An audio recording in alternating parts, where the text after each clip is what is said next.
Hello dear student, तो कैसे हो आप लोग। तो आज के वीडियो में अंततः इसके प्रकार के बारे में देखने वाले हैं। अगर आप चैनल पर नए हैं तो चैनल को सब्सक्राइब कर दीजिएगा। ओके स्टूडेंट, तो चलिए वीडियो को स्टार्ट करते हैं। तो देखिए, इससे पहले आप एक चीज़ समझिए। संयोजी इलेक्ट्रॉन, हमको लगता है ये आप जानते होंगे, क्लास 9 में पढ़े होंगे। संयोजी इलेक्ट्रॉन क्या होता है, कोर इलेक्ट्रॉन क्या होता है, इंग्लिश हिंदी क्या होता है, कोर इलेक्ट्रॉन क्या होता है। ठीक, देखिए कोई भी अगर जो संयोजी इलेक्ट्रॉन मतलब कि बाह्यतम कक्षा में जो इलेक्ट्रॉन होता है उसको संयोजी इलेक्ट्रॉन कहते हैं।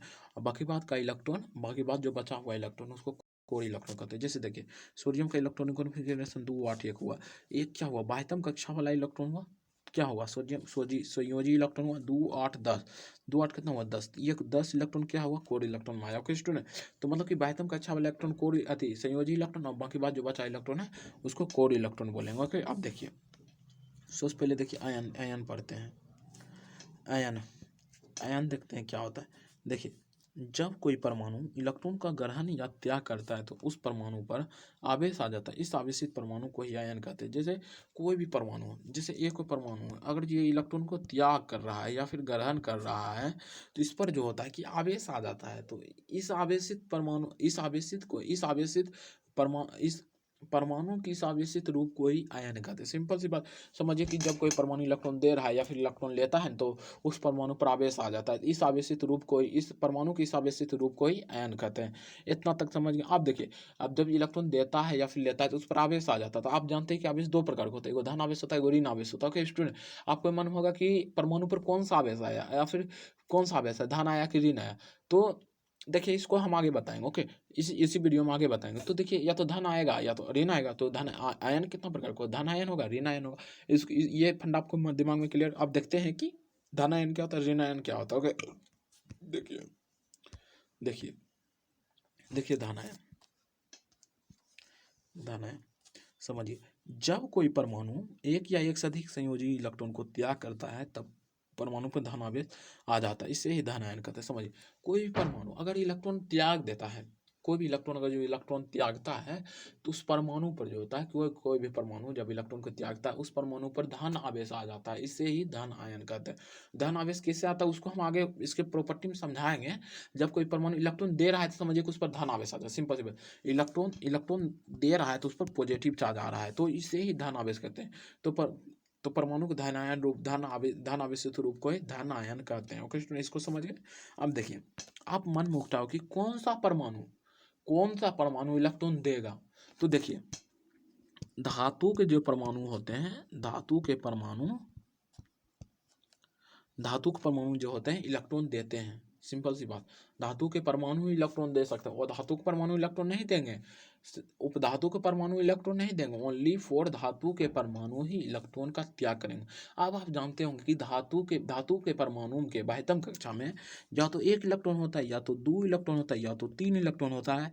तो आप समझें कि मतलब धन आयन में जब कोई भी परमाणु धन आयन बनाता है तो ज़्यादा से ज़्यादा 3 इलेक्ट्रॉन त्याग कर सकता है, या फिर 2 कर सकता है, 1 कर सकता है, 4 इलेक्ट्रॉन नहीं त्याग कर सकता है। ओनली फॉर 3 कर सकता है, या फिर 2 कर सकता है, या फिर 1 कर सकता है। इतना समझ गया। तो समझ गया। अब पूछते हैं आपको क्वेश्चन कि कौन सा धातु का परमाणु धनायन बनाता है या फिर अधातु परमाणु। तो आप क्या बोलिएगा, धातु परमाणु। धनायन बनाने में ज़्यादा से ज़्यादा कितना इलेक्ट्रॉन दे सकता है, तो 3 इलेक्ट्रॉन। आप एक बार फिर से परिभाषा पढ़ते हैं। जब कोई परमाणु एक या एक से अधिक संयोजी इलेक्ट्रॉन को त्याग करता है तब परमाणु पर धन आवेश आ जाता है। इसे ही धनायन कहते हैं। अब तो समझ गए होंगे। जैसे देखिए, सोडियम है 2 8 1, इसके संयोजी इलेक्ट्रॉन कितना, 1 इलेक्ट्रॉन है। तो 1 इलेक्ट्रॉन है तो ये त्याग दिया तो कितना है। तो जैसे सोडियम है ना जी, सोडियम 2 8 1 है, तो बाह्यतम कक्षा वाला इलेक्ट्रॉन त्याग दिया तो सोडियम +1 आ गया, +1 इलेक्ट्रॉन लूज कर दिया। तो ऐसे हम लिखेंगे। ठीक, तो इस पर क्या आ गया, धन आवेश आ गया, इलेक्ट्रॉन दे दिया। तो समझिए, आप इसके प्रॉपर्टी में सब क्लियर हो जाएगा कैसे धन आवेश आता है।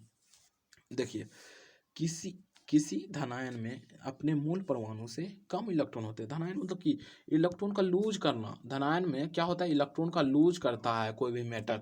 तो आप समझिए ना, जैसे आपके पास 11 इलेक्ट्रॉन है, आप इलेक्ट्रॉन लूज कर रहे हैं तो कम ही ना बचेगा इलेक्ट्रॉन मूल परमाणु से। जैसे शुरू में आपके पास 11 इलेक्ट्रॉन, आप एक इलेक्ट्रॉन दे दिए तो कितना इलेक्ट्रॉन बचा, 10 इलेक्ट्रॉन बचा। तो मूल परमाणु से कम इलेक्ट्रॉन। जैसे समझिए, जैसे सोडियम है, सोडियम में कुल कितना इलेक्ट्रॉन, 11 इलेक्ट्रॉन है। जब सोडियम आयन बनाए, सोडियम +1 बनाए तो 1 इलेक्ट्रॉन दे दिए, तो इसमें कितना इलेक्ट्रॉन बचा, 10 इलेक्ट्रॉन। मूल परमाणु में कितना इलेक्ट्रॉन, 11 इलेक्ट्रॉन। सोडियम आयन में कितना इलेक्ट्रॉन है, 10 इलेक्ट्रॉन। कम तो हो गया जी, वही बोल रहा है किसी धनायन में अपने मूल परमाणु से कम इलेक्ट्रॉन रहते हैं। अब देखिए धनायन पर धन आवेश रहता है, इसका कॉन्सेप्ट समझिए। जैसे देखिए धनायन पर धन आवेश होता है, जैसे कोई भी एटम में है तो इसमें नंबर ऑफ प्रोटॉन की संख्या, नंबर ऑफ इलेक्ट्रॉन की संख्या सेम होता है, और दोनों पर चार्ज भी सेम होता है, but opposite in nature. Charge मतलब आवेश भी सेम होता है, लेकिन इस प्रोटॉन पर धन आवेश होता है, इस पर ऋण आवेश होता है। ओके स्टूडेंट, सेम अमाउंट में होता है। तो 1.6 गुना 10⁻⁹ कूलॉम होता है, आवेश होता है। ये प्रोटॉन पर पॉजिटिव में होता है, इस पर निगेटिव में होता है। इस पर क्या होता है, निगेटिव में होता है। अब देखिए एटम क्या हुआ, न्यूट्रल हुआ, क्योंकि इसमें प्रोटॉन और इलेक्ट्रॉन की संख्या समान रहता है, और प्रोटॉन पर आवेश का मान और इलेक्ट्रॉन पर आवेश का मान भी समान होता है, लेकिन प्रोटॉन पर धन आवेश होता है, इलेक्ट्रॉन पर ऋण आवेश होता है, जिस कारण से कोई भी एटम न्यूट्रल होता है। ओके, जब ये इलेक्ट्रॉन दे दिया, अब देखिए जब इलेक्ट्रॉन दे दिया तो प्रोटॉन की संख्या बढ़ गया, इलेक्ट्रॉन से प्रोटॉन की संख्या बढ़ गया, इलेक्ट्रॉन की संख्या घट गया, जिस कारण से एटम पर धन आवेश आ गया। समझ गए? ओके, अब देखिए नेक्स्ट पॉइंट देखिए, परमाणु के धनायन में परिवर्तित हो जाने पर इसकी परमाणु संख्या अपरिवर्तित रहती है। देखिए परमाणु संख्या को जेड से सूचित करते हैं, पर जेड बराबर नंबर ऑफ प्रोटॉन होता है, नंबर ऑफ प्रोटॉन होता है, मतलब कि परमाणु संख्या का मान जो होता है एटम में उपस्थित नंबर ऑफ प्रोटॉन के बराबर होता है। अब देखिए जैसे आप समझिए, जैसे सोडियम है ना जी, सोडियम इलेक्ट्रॉन दे रहा है, प्रोटॉन नहीं दे रहा है, ठीक। तो सोडियम इलेक्ट्रॉन दे रहा है, सोडियम कितना, 11 प्रोटॉन है, 11 इलेक्ट्रॉन है। अगर सोडियम आयन में बदल गया ये, तो इस पर कितना, 10 इलेक्ट्रॉन हो गया, 11 प्रोटॉन गया। इसमें अभी भी तो प्रोटॉन की संख्या सेम है, इसलिए इसका जेड जो होता है समान होता है। जेड मतलब परमाणु संख्या जो है समान होता है। नेक्स्ट देखिए, धनायन का आकार उसके मूल परमाणु का आकार से छोटा हो जाता है। जैसे देखिए 11 प्रोटॉन, 11 न्यूट्रॉन, ये नाभिक में है, ये ऑर्बिट में है, ऑर्बिट में। ओके, तो इस पर जैसे जो एट्रैक्शन फोर्स लगेगा, एट्रैक्शन फोर्स लग रहा है। ओके स्टूडेंट, अब देखिए इस पर 11 प्रोटॉन जो है 11 इलेक्ट्रॉन पर लगा रहा है। अगर इसको इसका 1 इलेक्ट्रॉन दे रहे, सोडियम का बात कर रहे हैं, सोडियम के लिए बात कर रहे हैं, 11 प्रोटॉन जो है 11 इलेक्ट्रॉन पर बल लगा रहा है, ठीक। और अगर जो 1 इलेक्ट्रॉन दे रहे हैं हम, अगर जो 1 इलेक्ट्रॉन लूज करते हैं तो 10 इलेक्ट्रॉन पर 11 प्रोटॉन बल लग रहा है, तो क्या होगा, आकर्षण बल बढ़ गया है। ओके स्टूडेंट, तो प्रोटॉन जो है कि ऑर्बिट जो होता है, कक्षा जो होता है, उसको हल्का सा अपनी ओर खींच लेता है, जिस कारण से धनायन का आकार कम हो जाता है। ओके स्टूडेंट, तो क्या होगा, धन आयन का आकार उसके मूल परमाणु का आकार से छोटा हो जाता है, ठीक। इसको समझ गए? अब देखिए धातु के परमाणु से ही धन आयन बनते हैं। आपको हम बताएं कि ओनली धातु मेटल ही परमाणु इलेक्ट्रॉन को लूज कर सकते हैं। क्या कर सकते हैं? वो इलेक्ट्रॉन को लूज कर सकते हैं, ओनली इलेक्ट्रॉन। या तो 1 इलेक्ट्रॉन तो करेगा, या तो 2, या तो 3। नेक्स्ट चलिए कि ऋण आयन पढ़ते हैं। ऋण आयन देखिए, जब कोई परमाणु इलेक्ट्रॉन का ग्रहण करता है तब उस परमाणु पर ऋण आवेश आ जाता है, इसे ही ऋण आयन कहते हैं। जैसे देखिए, जैसे ये कोई परमाणु है, अगर जो ये कोई परमाणु इलेक्ट्रॉन ले रहा है तो इस पर जो होता है कि ऋण आवेश आ जाता है, इसे ही ऋण आयन कहते हैं। मतलब समझे? जैसे देखिए एक बार फिर से बता दें, जब कोई परमाणु, जैसे परमाणु है ना, और जो वो इलेक्ट्रॉन ले रहा है तो उस पर ऋण आवेश होगा। आगे बताएंगे ऋण आवेश कैसे आता है, ठीक। तो जब कोई परमाणु जो होता है इलेक्ट्रॉन ग्रहण करता है तब उसे तब उस परमाणु पर ऋण आवेश आ जाता है, तो इसे ही ऋण आयन कहते हैं। आप देखिए, आप जैसे देखिए क्लोरीन है, इसका इलेक्ट्रॉनिक मिलन 2, 8, 7 होता है, 7 होता है। तो इसका वहत्तम कक्षा में अष्टक पूर्ण करना भी, ऑक्टेट कंप्लीट करने के लिए कितना इलेक्ट्रॉन चाहिए, 1 इलेक्ट्रॉन चाहिए। ये अगर जो 1 इलेक्ट्रॉन लेता है, तो 1 इलेक्ट्रॉन ले रहा है, तो इस पर क्या चार्ज आ जाएगा, कैल्शियम -1 चार्ज आएगा, कैल्शियम -1 चार्ज आएगा। मतलब सिंपल समझिए, जब कोई परमाणु इलेक्ट्रॉन ग्रहण करता है तो उस पर ऋण आयन चार्ज आ जाता है, ठीक। इसका प्रॉपर्टी देखिए ऋण आयन का, देखिए ऋण आयन में अपने मूल परमाणु से अधिक इलेक्ट्रॉन होते हैं। ओके, देखिए ऋण आयन में अपने मूल परमाणु से अधिक इलेक्ट्रॉन, जैसे देखिए क्लोरीन में कितना इलेक्ट्रॉन होता है, 17 इलेक्ट्रॉन। इस 17 इलेक्ट्रॉन, क्लोरीन क्या होता है, इलेक्ट्रॉन लेता है। जैसे आपके पास 11 आम है और एक आप आम लिए, तो क्या हुआ, आपके पास आम की संख्या क्या हुआ, इंक्रीज हुआ। उसी प्रकार क्लोरीन के पास 17 इलेक्ट्रॉन, और वो इलेक्ट्रॉन ले रहा है, क्या हुआ, इलेक्ट्रॉन की संख्या बढ़ गया। समझ गए इसको?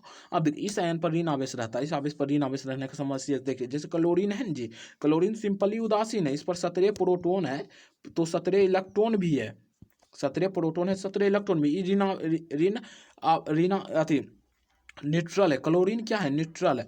और देखिए अब इलेक्ट्रॉन दे रहे हैं तो इस पर कितना इलेक्ट्रॉन हो गया, 18 इलेक्ट्रॉन हो गया। एक इलेक्ट्रॉन हम दिए हैं ऑक्टेट पूरा करने के लिए, इसके पास कितना इलेक्ट्रॉन हो गया, 18 इलेक्ट्रॉन हो गया।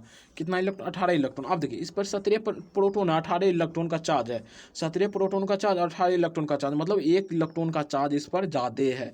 कितना, 1 इलेक्ट्रॉन का चार्ज इस पर है, क्लोरीन पर कितना, 1 इलेक्ट्रॉन का चार्ज है। इसीलिए जो इस ऋण आवेश होता है, ऋण आयन पर ऋण आवेश होता है। अब देखिए मूल परमाणु के ऋण आयन में परिवर्तित हो जाने में उसके परमाणु की संख्या अपरिवर्तित, जैसे बाह्यतम कक्षा में क्या होता है, इलेक्ट्रॉन की संख्या बढ़ जाता है, जिस कारण से जो होता है कि जैसे 18 इलेक्ट्रॉन जो होता है, जैसे सॉरी 17 प्रोटॉन जो है कि 17 इलेक्ट्रॉन पर फोर्स लगा रहा है, ओके, और इलेक्ट्रॉन की संख्या बढ़ गया, क्या होगा, डिक्रीज कर जाता है। क्या होता है, फोर्स जो होता है डिक्रीज कर जाता है, जिस कारण से, ओके। अब देखिए ऋण आयन का आकार नहीं, आकार अपने मूल परमाणु का आकार से बड़ा होता है, ये समझ गए। अब देखिए नेक्स्ट चलिए, अब जैसे देखिए अब कैल्शियम +2 पर पूछ लेगा कि चार्ज कितना होता है, या फिर एल्युमिनियम +3 पर चार्ज कितना, ये सब जानने के लिए इलेक्ट्रॉनिक विन्यास को आपको जानना बहुत जरूरी होगा। कैल्शियम +2 एल्युमिनियम +3 पूछ लेगा, या फिर इस क्लोरीन -1 पर कितना प्रोटॉन है, इलेक्ट्रॉन है, प्रोटॉन, या कुछ भी पूछ लेगा, ओके स्टूडेंट। देखिए अगर जो इस पर ये आप देखिए यहाँ पर 2 है, 3 है, -1 है, ये सब क्या बता रहा है, प्लस बता रहा है कि इलेक्ट्रॉन लूज किया है। प्लस क्या बता रहा है, इलेक्ट्रॉन लूज किया है। माइनस क्या बता रहा है, इलेक्ट्रॉन गेन किया है, मतलब इलेक्ट्रॉन लिया। कोई भी परमाणु पर जो प्लस चार्ज है तो वो बताता है कि इलेक्ट्रॉन लूज किया, समझ गए। शॉर्ट ट्रिक बता रहा है। अगर जो कोई भी परमाणु पर माइनस चार्ज है, सिंपल बात है, ये इलेक्ट्रॉन लिया, समझ गए।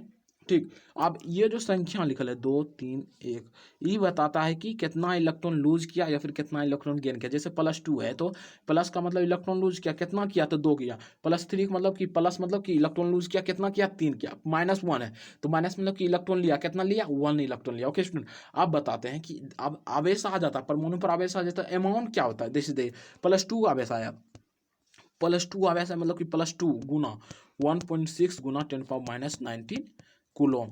इतना धन आवेश आया। जैसे +3 है तो +3 गुना 1.6 गुना 10⁻19 10⁻19 कूलम आवेश आया। उसी प्रकार कल जैसे क्लोरीन पर कितना, -1 गुना 1.6 गुना 10⁻19 कूलम आवेश हुआ। ऐसे लिखा लिएगा आप, ठीक।